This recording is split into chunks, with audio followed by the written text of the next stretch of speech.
This is the water meter test, the water pressure test. We're going to be looking for shut-off valves, clean-outs. We're also going to talk about the lawn sprinkler system a little bit. So, for a water meter video, it's going to be a little more involved than that. Now, know that we're going to progress through this video organically. We're not going to go in order. It's not going to be water supply, water drain, and then lawn sprinkler. It's going to be a hodgepodge, a mix, if you will, organically.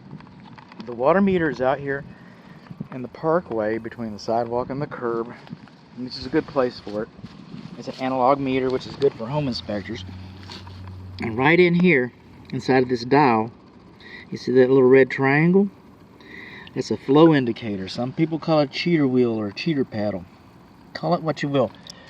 But if it's very sensitive, and if that's moving, you know that you've got a leak somewhere. It could be a commode flapper.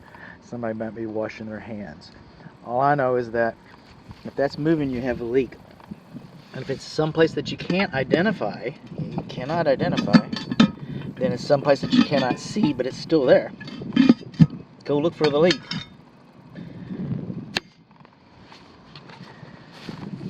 This valve over here, this irrigation box, I would imagine that it's the main water shutoff valve to the house. That's what I would imagine. I actually put my hand in there and fished around. I couldn't feel a valve. I just couldn't. So I don't know what that hole is for. I didn't feel a pump. I didn't feel piping. I didn't feel wires. I'm glad I didn't feel wires.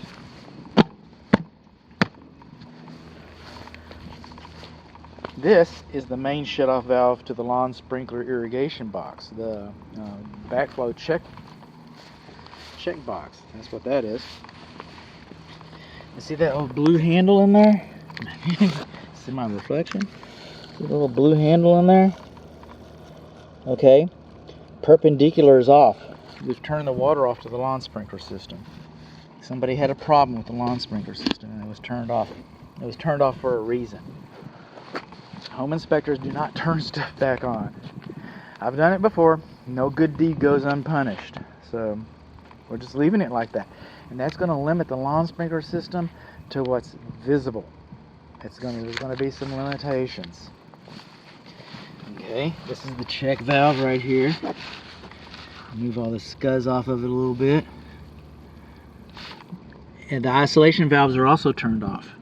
They turn this thing off really, really good. I can see that there's gravel underneath it. It's only about 5 years old. It would probably behoove you to have the lawn sprinkler system checked out by an irrigation specialist. And when they do that, you know, they're busy. They're busy guys. They got a lot of calls to make. They're not like good home inspection, only does one a day. They're moving around town. So ask them specifically what needs to be serviced on this valve. Okay.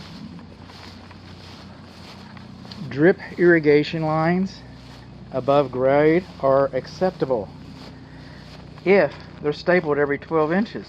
And these were not stapled every 12 inches. Now the problem with these is even though that's acceptable, there's a characteristic about it that's important to know. If you bury these, they're much more efficient. You lose a lot of water to evaporation when these lines are above grade like this.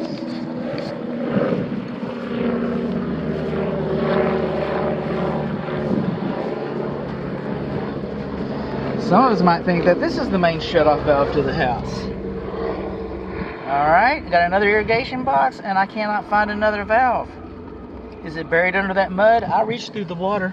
I'm not reaching through mud. We cannot find one.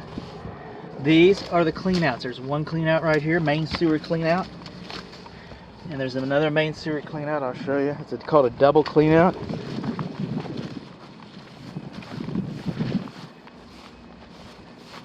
There's the other cleanout. So you can put your auger or your snake in, rotor rooter, call it what you will. If you go to this cleanout, it goes into the house. Go to that other cleanout, it comes out towards the street. You never have a dead spot in the middle, so that if you got a problem, you can handle it. This over here is a main lateral sewer. This is not yours. It does not belong to this property. It belongs to the community. Now the good news is if there's a really big community problem, you're pretty close to the cure. The bad news is if there's a big community problem somewhere that doesn't really affect you, they're going to be in your driveway, you know, fixing something that's downline somewhere, you know, whichever direction that they go. Coming along here, we're almost done. Just bear with me. Coming along the north side of the home. This is the weather sensor for your lawn sprinkler system. All I gotta do is tell you that it's here. I just did that. This is the control wires for your lawn sprinkler system. That's in pretty good shape. Thought I was going to show you something. I did.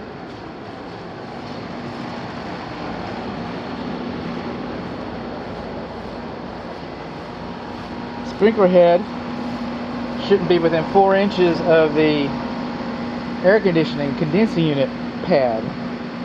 Now, these units are pretty much weatherproof, you know, water and stuff.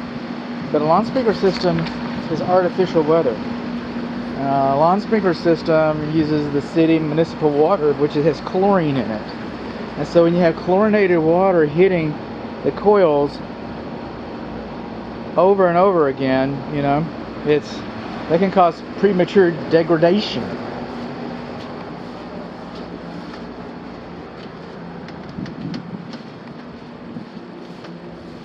Now, going in the garage in the north wall, this is the control box that we're not going to be able to inspect today. It's in the off position. Oh, really? That's a surprise. But the zones are labeled. Looks like we've got 8 zones. What's really kind of nice about this is that this is not required to have this drawing, this coverage pattern. And there it is. They've left it for you. So that's really nice. We've got a care and use manual. So we've got those things. It's on GFCI. It's GFCI protected. So we've got all those things. If we were going to run it, if I was going to inspect it, then I would just go down to here, go Monday. Program A, 1, 2.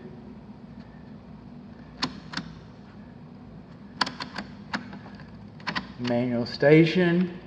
It'd be 1, that's 20 minutes. And I hold to start. And the flower bed drip is not going to come on because everything is turned off. This is how I would have done it. I just turn it to manual, follow the instructions. We have instructions. So what do we? Oh, you didn't learn everything. I'm so busy explaining why I can't do the lawn sprinkler system. This is the closest exterior bib faucet to the meter.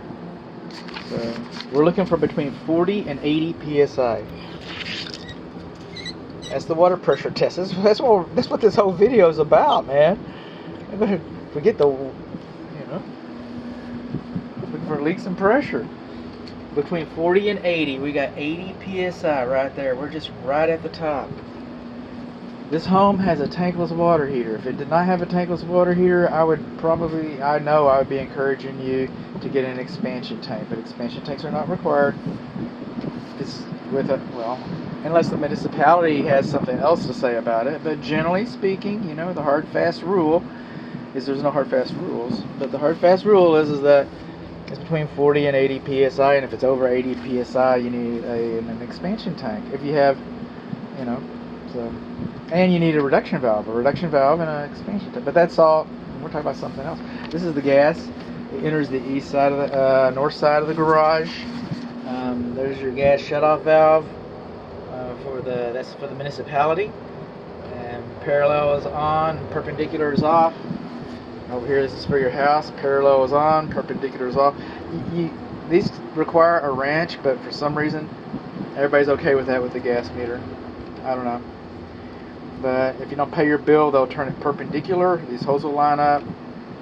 They'll turn it perpendicular. These hoses will line up. They'll put a padlock in it. That's how you know your gas isn't working. But it is bonded electrically. It's painted going in. I'm stalling. I'm gonna wait a few minutes, and so it is 80 psi. So what we learned? We learned that we don't have any. We can't ascertain that there's any leaks. We cannot find a shutoff valve in two obvious locations where one would expect to find one. We learned that our lawn sprinkler system has been decommissioned for whatever reason. We learned that our water pressure is 80 psi.